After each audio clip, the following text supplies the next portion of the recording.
आज हम सीखेंगे 9.1 जो एक्सरसाइज है जो हमने स्टार्ट की थी लास्ट वीडियो में। आपने इसके क्वेश्चन नंबर 1 सीखा था, इसको कैसे हल करेंगे। तो उसी सीरीज़ को आगे चलाते हुए आज हम क्वेश्चन नंबर 2 जो है 9.1 का वो हम सीखेंगे। 9th क्लास के लिए ये लेसन होगा और ये क्वेश्चन नंबर 2 जो है, पहले मैं इसको रीड आउट करता हूँ, आपके पास बुक्स में मौजूद होगा। आप ज़रा इसको देखें, रीड आउट करें मेरे साथ। Let P be the point on x axis with x coordinate A and Q be the point on y axis with y coordinate B as given A and P. Find the distance between P and Q. अब हमें थोड़ा सा इसको understand करना है। जब हम इस स्टेटमेंट को समझ लेंगे तो हमारे लिए इस क्वेश्चन का सोल्यूशन आसान हो जाएगा, और जब हम इस क्वेश्चन का सोल्यूशन कर लेंगे तो हमारी ये एक्सरसाइज कंप्लीट हो जाएगी। हमारे पास जी A = 9 है, B = 7 है। अगर हम इस स्टेटमेंट को गौर से पढ़ते हैं तो हमें पता लग गया यहाँ पे कि जो x एक्सिस है उस पे x कोऑर्डिनेट है किसका, पॉइंट P का। ये हमारे पास जो पॉइंट है P, इस P पॉइंट का x कोऑर्डिनेट A है। इसका मतलब ये हुआ कि ये P आ गया। P के दो कोऑर्डिनेट होंगे, एक होगा x कोऑर्डिनेट, एक होगा y। तो जो x है वो उसने कह दिया क्या है, A, क्योंकि जो पॉइंट P है वो कहाँ लाई कर रहे हैं जी, x एक्सिस के ऊपर।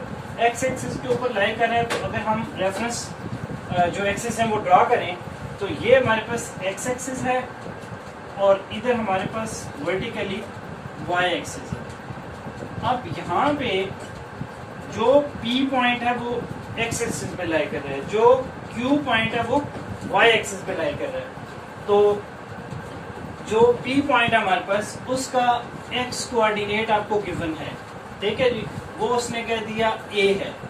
तो इस P पॉइंट का जो y कोऑर्डिनेट होगा, क्योंकि पॉइंट x एक्सिस के ऊपर लाई कर रहा है तो ऊपर लाई करेगा तो वो हो जाएगा 0। तो 0 क्यों होगा, क्योंकि जो x एक्सिस वैल्यू है वो हॉरिजॉन्टली इंक्रीज हो रही है और लेफ्ट साइड पे वो डिक्रीज हो रही है, जबकि जो y की वैल्यू होती है वो वर्टिकली अपवर्ड इंक्रीज होगी और डाउनवर्ड में क्या हो जाएगी, डिक्रीज होगी, यानी नेगेटिव वैल्यू होती है इधर y की। अब यहाँ पे क्योंकि पॉइंट इस लाइन के ऊपर लाई कर रहे हैं, इस लाइन के ऊपर जो पॉइंट होगा उसकी x वैल्यू तो होगी लेकिन y वैल्यू 0 हो जाएगी, क्योंकि जब एक्सिस के ऊपर है, x एक्सिस के ऊपर, तो वो y जो उसका कोऑर्डिनेट है वो क्या हो जाएगा, 0 हो जाएगा। दूसरा जो हमारे पास पॉइंट है वो है जी Q। ये यहाँ से स्टार्ट लिया, Q be the point on y axis, यानी इस एक्सिस के ऊपर, y के ऊपर कहीं पे भी वो लाई कर रहे हैं। और फिर उसने कहा कि उसका जो y कोऑर्डिनेट है, दो कोऑर्डिनेट होते हैं, एक x और दूसरा y। जो x कोऑर्डिनेट है उसके बारे में कुछ नहीं बताया Q पॉइंट के लिए। जो y कोऑर्डिनेट है उसके लिए उसने कहा कि वो b होगा। तो फर्ज किया कि Q पॉइंट है, तो Q पॉइंट का जो y है वो गिवन है b, तो x हमें गिवन नहीं है तो वो क्या हो जाएगा, 0 हो जाएगा। जैसे हमने p के केस में क्या किया था कि a आ गया x कोऑर्डिनेट और y जो है वो 0 है, तो यहाँ पे ये आ जाएगा हमारे पास 0 और b। अगर आपको यहाँ तक समझ आ गई है, आगे आपके लिए मुश्किल नहीं है इसको हल करना, क्योंकि मेन इसमें यही था कि हमने जब p पॉइंट लिया उसका x कोऑर्डिनेट गिवन है, और जो हमने q पॉइंट लिया उसका y कोऑर्डिनेट गिवन है, तो x 0 हो जाएगा, इधर x गिवन है तो y 0 हो जाएगा। पूरे क्वेश्चन में आपको क्या गिवन है जी, a की वैल्यू गिवन होगी और b की गिवन होगी। आपने क्या करना है, p a की जगह पे 9, 0 और q इधर 0 और b की जगह 7। अब अगर हम इसको गौर से देखें तो हम कहाँ पहुंच गए, 9.1 क्वेश्चन नंबर 1 में, जो हम अच्छा प्रैक्टिस कर चुके हैं। और अगर हमने प्रैक्टिस कर ली है, हमें डिस्टेंस फार्मूला याद है, डिस्टेंस फार्मूला यहाँ पे क्या होगा, PQ बराबर होगा x2 minus x1 with square plus y2 minus y1 with square के तो हमने याद कर लिया। और अब हमने क्या करना है, सेम उसी तरह से ये P जो पॉइंट है इसमें 9 है x1 और 0 है y1, इधर जो 0 है ये है x2, ये है y2। ओके, अब हमने ये वाली वैल्यूज सिर्फ यहाँ पे पुट करनी है और रिजल्ट हमारे सामने आ जाएगा। PQ इक्वल है x2 0 0 minus 9 square plus y2 है 7 माइनस 0 विद स्केयर और इस सारे का स्केयर। ठीक हो गया जी।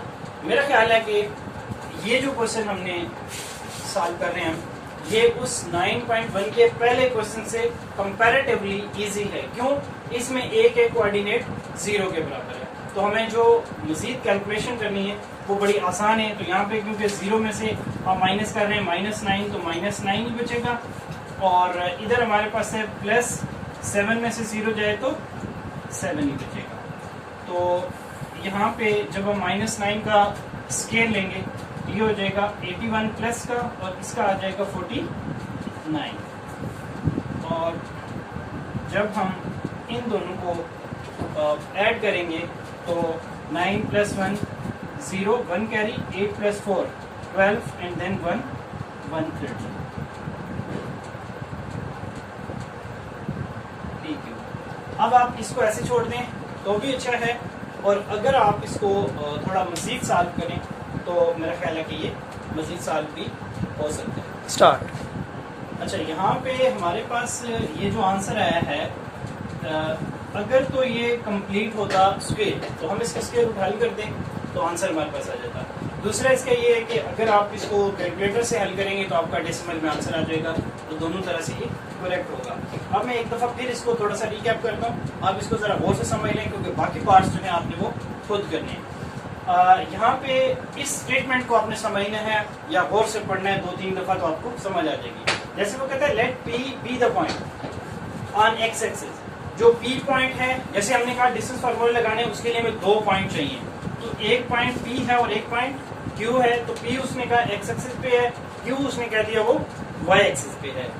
एक बात ये हो हमें अंडरस्टैंड कर लेनी है। दूसरी बात हमने जो याद रखनी है वो ये वाली है कि जो पॉइंट P है उसका कोऑर्डिनेट आपको गिवन है x, जिसको उसने कह दिया हुआ है a, और जो दूसरा पॉइंट है Q पॉइंट इसका y कोऑर्डिनेट गिवन है जिसको उसने कह दिया b। तो आसान अल्फाज में P जो पॉइंट है उसका a गिवन है तो उसके लिए जो y कोऑर्डिनेट होगा वो 0 कर देंगे।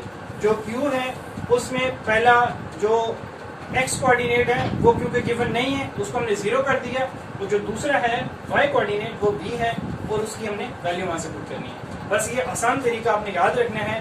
P पॉइंट में x गिवन है उसकी जगह उसकी वैल्यू a की आ जाएगी, Q पॉइंट में b गिवन है तो दूसरे वाले की जगह उसकी वैल्यू पुट करेंगे, तो इधर Q में x 0 हो जाएगा और P में y 0 हो जाएगा। तो आपने इस तरह से ये डिस्टेंस फार्मूला यूज करके इस एक्सरसाइज को कंप्लीट करना है।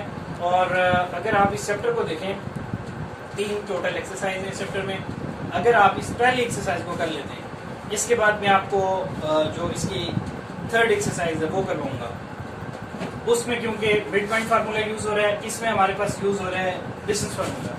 पूरे चैप्टर में ये 2 फार्मूले हैं, अगर आपको ये 2 फार्मूले इस्तेमाल करना आ गए तो इंशाअल्लाह ताला आपका ये चैप्टर अच्छे तरीके से हो जाएगा। और अगर आपका ये चैप्टर हो जाता है अच्छे तरीके से तो फिर आपको इसकी अहमियत का पता है। जो फेडरल बोर्ड में पढ़ने वाले हैं तो उनका तो एक थ्योरम के साथ लॉन्ग पार्ट वहाँ पे मौजूद है 8 नंबर के लिए, और जो पंजाब बोर्ड से हैं वो यहाँ पे ये चैप्टर कभी भी मिस नहीं हुआ। यहाँ से जो है आपको थ्योरम के रिप्लेसमेंट में तो नहीं आएगा, लेकिन ये इसका एक पार्ट जो है शॉर्ट क्वेश्चन में देखें, आप लॉन्ग क्वेश्चन में देखें, या MCQs में आपको जरूर मिलेगा। ये शुक्रिया।